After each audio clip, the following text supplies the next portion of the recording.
오늘 우리에게 주시는 하나님의 말씀은 마가복음 12장 1절부터 17절입니다. 예수께서 비유로 그들에게 말씀하시되 한 사람이 포도원을 만들어 산 울타리로 두르고 즙자는 틀을 만들어 망대를 지어서 농부들에게 새로 주고 타국에 갔더니 때가 이름에 농부들에게 포도원 소출 얼마를 받으려고 한 종을 보내니 그들이 종을 잡아 심히 때리고 거저 보내었거늘 다시 다른 종을 보내니 그의 머리에 상처를 내고 능욕하였거늘 또 다른 종을 보내니 그들이 그를 죽이고 또 그 외 많은 종들도 더러는 때리고 더러는 죽인지라. 이제 한 사람이 남았으니 곧 그가 사랑하는 아들이라. 최후로 이를 보내며 이르되 내 아들은 존대하리라 하였더니 그 농부들이 서로 말하되 이는 상속자니 자 죽이자 그러면 그 유산이 우리의 것이 되리라 하고 이에 잡아 죽여 포도원 밖에 내던졌느니라. 포도원 주인이 어떻게 하겠느냐. 와서 그 농부들을 진멸하고 포도원을 다른 사람에게 주리라. 너희가 성경에 건축자들이 버린 돌이 모퉁이의 머릿돌이 되었나니 이것은 주로 말미암아 된 것이요 우리의 눈에 놀랍도다 함을 읽어보지도 못하였느냐 하시니라. 그들이 예수의 이 비유가 자기들을 가르쳐 말씀하심인 줄 알고 잡고자 하되 무리를 두려워하여 예수를 두고 가니라. 그들이 예수의 말씀을 책잡으려 하여 바리새인과 헤롯 땅 중에서 사람을 보내매 와서 이르되 선생님이여 우리가 아노니 당신은 참되시고 아무도 꺼리는 일이 없으시니 이는 사람을 외모로 보지 않고 오직 진리로서 하나님의 도를 가르치심이니이다. 가이사에게 세금을 바치는 것이 옳으니이까 옳지 아니하니이까 우리가 바치리이까 말리이까 한되 예수께서 그 외식함을 아시고 이르되 어찌하여 나를 시험하느냐. 데나리온 하나를 가져다가 내게 보이라 하시니 가져왔거늘 예수께서 이르시되 이 형상과 이 글이 누구의 것이냐 이르되 가이사의 것이니이다. 이에 예수께서 이르시되 가이사의 것은 가이사에게 하나님의 것은 하나님에게 바치라 하시니 그들이 예수께 대하여 매우 놀랍게 여기더라. 아멘. 오늘 말씀은 예수님과 유대 종교 지도자 간에 있었던 이야기입니다. 장소는 예루살렘 성전입니다. 예수님이 성전뜰을 거니실 때 유대 종교 지도자들이 찾아왔습니다. 그들은 무슨 권위로 이런 일을 행하느냐고 시비를 걸었습니다. 예수님은 그들에게 악한 포도원 농부의 비유를 들려주셨습니다. 이 말을 들은 유대 종교 지도자들은 예수님을 붙잡고 싶었습니다. 하지만 무리가 두려워 빈손으로 떠나가지요. 하지만 포기한 것이 아닙니다. 예수님을 잡기 위해 다른 종교 지도자들이 찾아왔습니다. 그들은 납세 문제로 덫을 놓았습니다만 실패합니다. 여기까지가 오늘 본문인데요. 오늘 말씀을 통해 몇 가지 교훈을 살펴보고자 합니다. 첫째로, 욕심은 하나님의 사랑을 배척합니다. 악한 포도원 농부의 비유에는 포도원 주인과 농부가 나옵니다. 포도원 주인은 하나님이십니다. 농부는 유대 종교 지도자들입니다. 포도원은 누구를 가리킬까요? 오늘 말씀의 배경이 되는 구약은 이사야 5장에 나오는 포도원의 노래입니다. 포도원의 노래는 포도원을 가꾸신 하나님의 사랑과 기대를 저버리고 들포도를 맺은 유다 백성을 향한 하나님의 분노와 심판을 담고 있는데요. 5장 7절입니다. 물은 만군의 여호와의 포도원은 이스라엘 족속이요 포도원은 이스라엘입니다.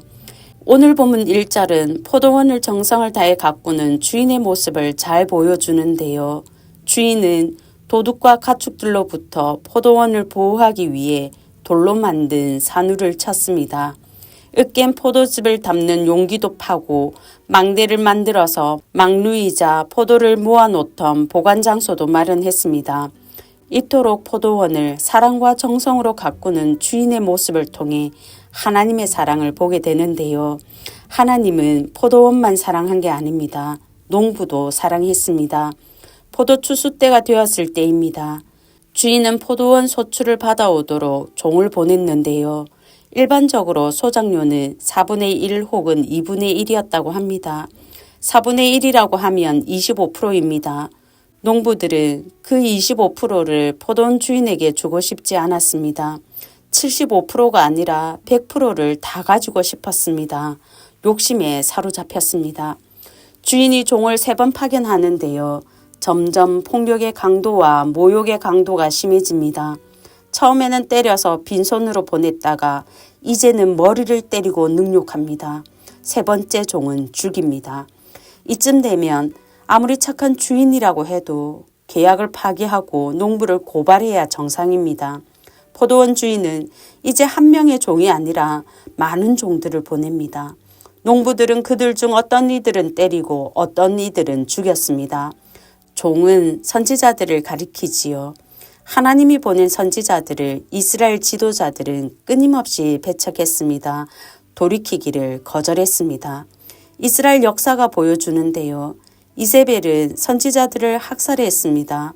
아합과 이세벨은 엘리야를 죽이려 했고 엘리사도 이스라엘 왕에게 박해를 받았습니다. 요아스는 스가랴 선지자를 처형했고 시드기야는 예레미야를 감옥에 가두었습니다. 헤롯과 헤로디아는 세례 요한을 참수했습니다. 그들은 종들을 죽이고 회개를 거부했는데도 하나님은 인내하며 기다렸습니다. 그들이 제 의무를 다하고 회개하고 돌이키기를 바라며 계속 기회를 주셨습니다. 왜일까요? 사랑하기 때문입니다. 하나님은 미련할 만큼 이스라엘 지도자들을 사랑했습니다. 그런데도 돌이키지 않자 마지막 카드를 꺼내 들었습니다. 6절입니다.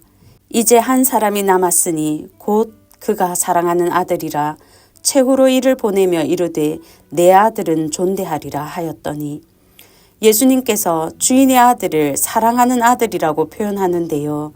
예수님이 친히 자신을 하나님의 사랑하는 아들로 말씀하신 곳은 여기가 처음입니다. 그들이 내 아들은 존중할 것이다. 주인은 기대하는 마음으로 아들을 보냈습니다.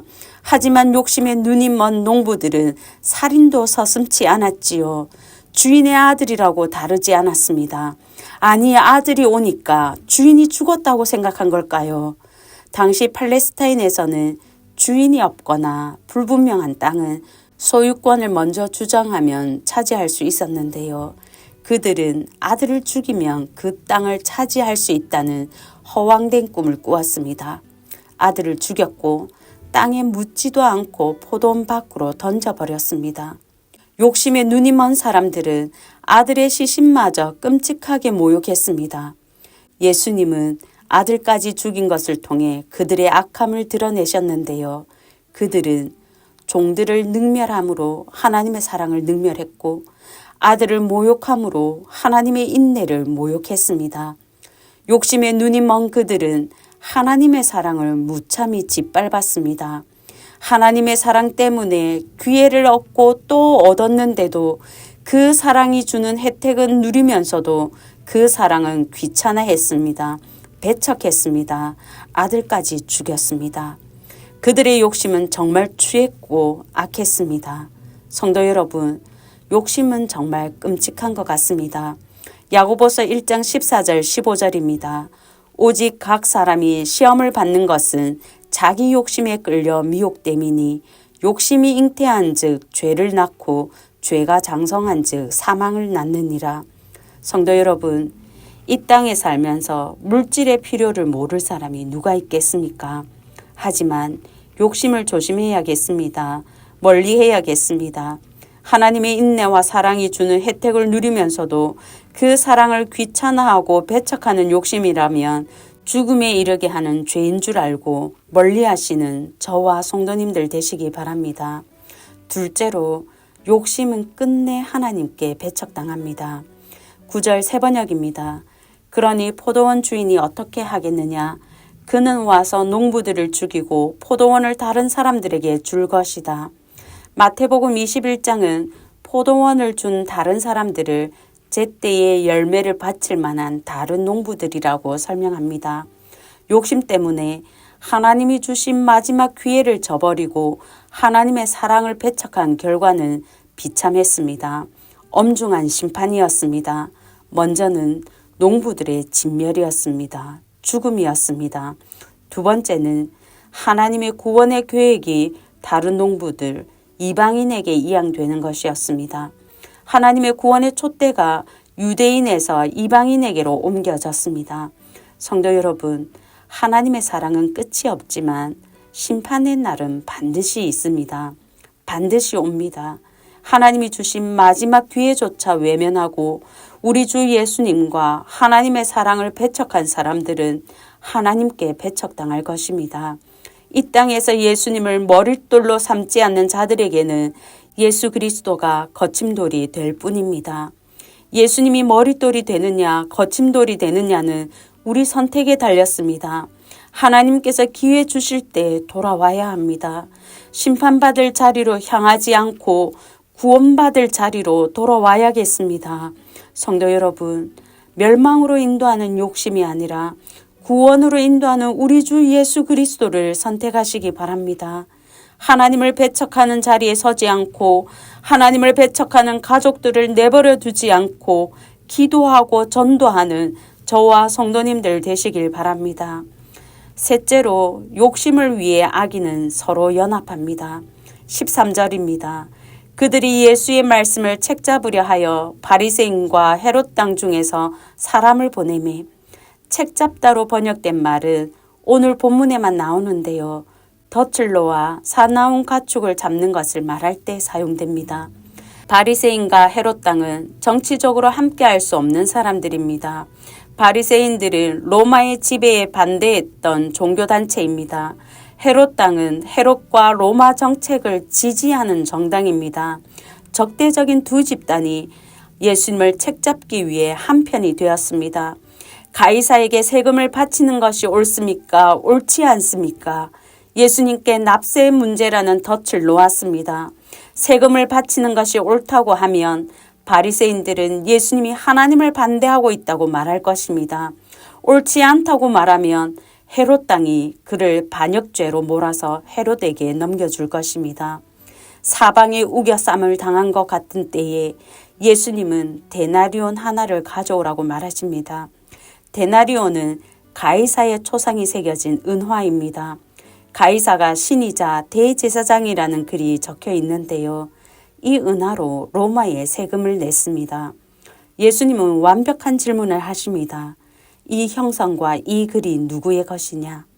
가이사의 것이니이다는 답을 들은 예수님은 가이사의 것은 가이사에게, 하나님의 것은 하나님께 바치라고 말씀하시면서 함정에서 완벽하게 벗어나셨습니다. 우리는 압니다. 정치적으로 대척점에 있는 사람들이 얼마나 함께하기 어려운지 아는데요. 그런데 바리새인과 헤롯 땅이 예수님을 책잡기 위해 하나가 되었습니다. 같은 욕심을 가진 사람들은 악인도 서로 연합하여 공격하는 것을 보게 됩니다. 악인은 한 통속이기 때문입니다. 사단의 하수인이기 때문입니다. 악인이 한 통속이 되어 연합해서 예수님을 공격했다면 성도도 공격하겠지요. 어떻게 하면 그들의 공격을 이길 수 있을까요? 마태복음 10장 16절입니다. 보라, 내가 너희를 보냄이 양을 이리 가운데로 보냄과 같도다. 그러므로 너희는 뱀같이 지혜롭고 비둘기같이 순결하라. 성도의 무기는 지혜와 순결함입니다. 뱀같이 지혜롭고 비둘기같이 순결함으로 악인들의 연합과 공격을 이기는 서문의 성도님들 되시길 바랍니다.